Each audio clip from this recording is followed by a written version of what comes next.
नमस्कार दोस्तों, मैं राहुल चौहान एग्रीन इंडिया से आज इस वीडियो के माध्यम से आपको दलहनों की जानकारी देना चाहूँगा क्योंकि पिछले एक पखवाड़े से दलहनों की कीमतों में उल्लेखनीय तेजी दर्ज की गई है।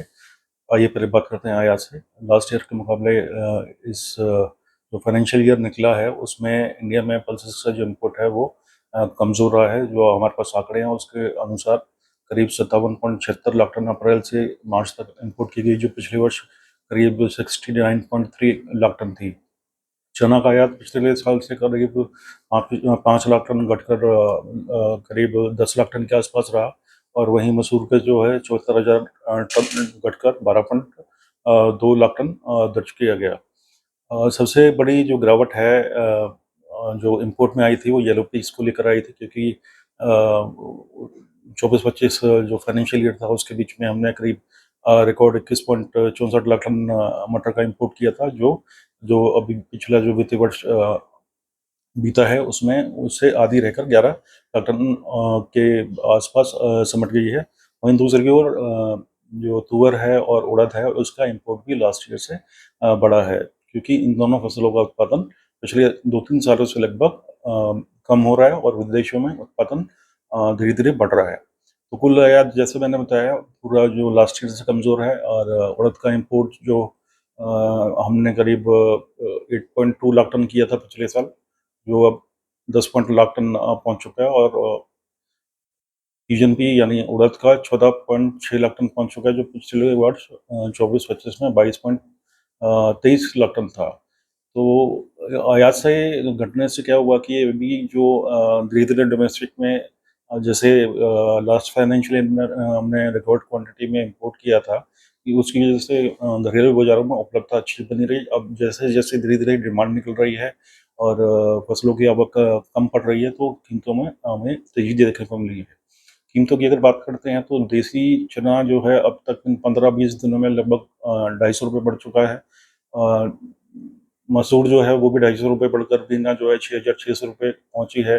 पीली मटर की कीमतें जो पिछले सप्ताह 15-20 दिन पहले ₹4200 के आसपास थी, अब वो 4500 के आसपास चल रही हैं। वहीं तुअर सोलापुर जो है वो अभी तक ₹250 बढ़कर 8,050 की रेंज में चल रहा है। तो लगभग सभी दलहनों की कीमतों में लास्ट ईयर से हमें लास्ट मंथ से हमें तेज़ी देखने को मिली है, जो कहीं न कहीं इशारा करता है कि धीरे-धीरे जैसे-जैसे समय निकल रहा है वैसे वैसे थोड़ा डिमांड भी निकल रही है। और पहले क्या था कि इम्पोर्टेड माल इतनी बड़ी क्वांटिटी में था और सबको मालूम था कि ईज़िली अवेलेबल है, तो अपनी ज़रूरत के हिसाब से मिलें दलहनों की खरीद कर रही थी और उनकी प्रोसेसिंग कर रही थी।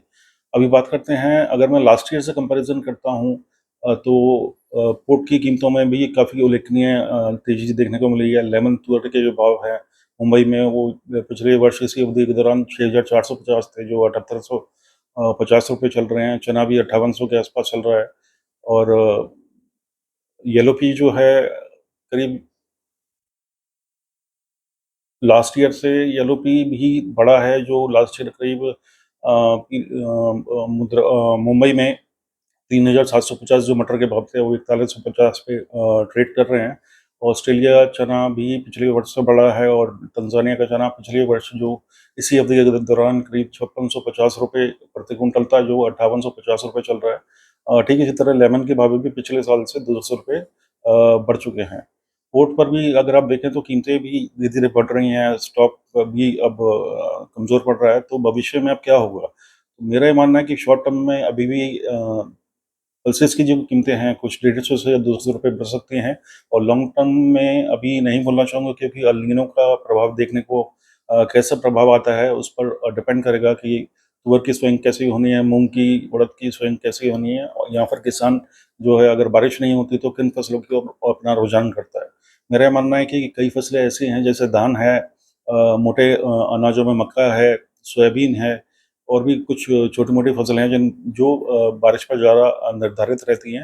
लेकिन पल्सेस के मामले में एकदम इसके विपरीत है। पल्सेस में बहुत 1-2 सिंचाई की ज़रूरत होती है, और कम पानी भी अगर है तो काम चल जाता है। अन्य फसलों में नहीं चलता जैसे धान में चलता है। तो देखना होगा एल नीनो का क्या प्रभाव पड़ता है। दूसरा यूरिया की जो सुनने में आ रहा है कि शॉर्टेज है, ऑल्दो गवर्नमेंट बोल रही है कि आश्वासन दिया है कि यूरिया की अवेलेबिलिटी अच्छी है। अगर यूरिया की अवेलेबिलिटी जो है आगे चलकर अच्छी नहीं रहती या कुछ प्रॉब्लम्स आती हैं, तो किसान पल्सेस की ओर भी अपना रुझान बढ़ा सकते हैं, क्योंकि पल्सेस में फर्टिलाइज़र की कमी जो है ज़्यादा ज़रूरत नहीं पड़ती है एज़ कम्पेयर टू पैडी में या फिर अन्य दालों में, इसमें अन्य जो खरीफ फसलें हैं।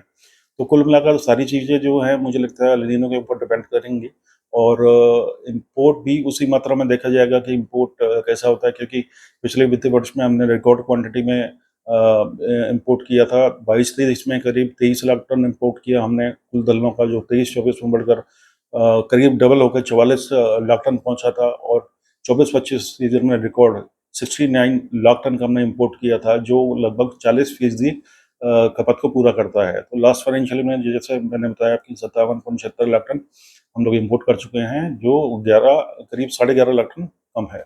तो कुल मिलाकर मेरे हमारा जो अनुमान है कि आगे चलकर पल्सेस में जो कीमतें हैं थोड़ी इम्प्रूव हो सकती हैं, डिमांड अगर निकलती है, समर्थन मिलता है, तो हमें और भी अच्छा रुझान देखने को मिल सकता है। और जैसा कि अभी देखें, 15-20 दिनों में बाज़ार जो बढ़े हैं, वो एक मजबूत डिमांड आने के कारण बने हैं। अगर डिमांड ऐसे ही भविष्य में मजबूत रही, तो हमें आगे चलकर जो हम 2 साल से 3 साल से नुकसान झेल रहे थे, वो कवर अप भी हो सकता है। दोस्तों, ये वीडियो केवल आपकी जानकारी के लिए बनाई गई है। कृपया कार्य अपने वीडियो को अच्छे करें। धन्यवाद।